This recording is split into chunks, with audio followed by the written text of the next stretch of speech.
I hope you're doing well. So we do have euro here. The FOMC did not do much.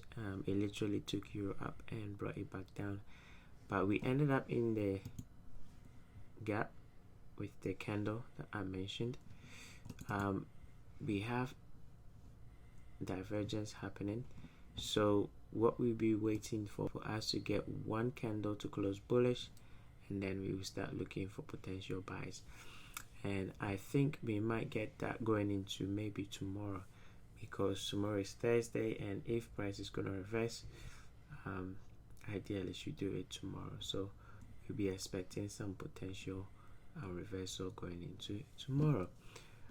British pound, like I mentioned again on this one, I don't know where they are trying to take price. So on this one, we will just have to be patient for price to show us what it really wants to do, because at the moment price is literally not doing anything, and I don't want us to kind of fall straight on it. So we'll wait until we get a proper direction for this pair before we look for a buy. New Zealand dollar, I think this one failed to go down, therefore it might be the leadership to the upside, and the crosses, which is the euro New Zealand, pound New Zealand, both crosses can potentially continue going down, because this one is showing relative strength that it wants to go up.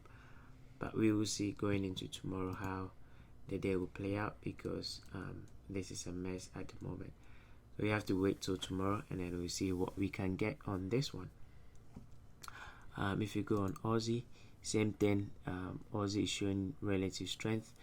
They failed to continue going down as it's supposed to be, because we do have a low and a lower low. Hence, price came to the bullish order block and then rejected.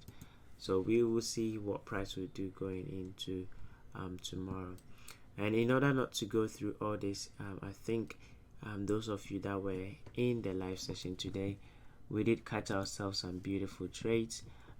Aussie dollar, we hit 2 TPs on during the session. We also hit a TP on Cardian. Took a sell in here and hit our TP. Euro yen, we got a sell up in here and also hit our TP. And euro pound, that also went to our TP, and then it rejected as it's supposed to do, right? So with all that trades that we got, I think we will be looking at potential long-term trades if it presents itself going into the market tomorrow. If not, then we'll just play with whatever market will give us as we move into tomorrow. So I'll end here, and I wish you a good night. I'll see you guys in the market tomorrow. Take care and enjoy.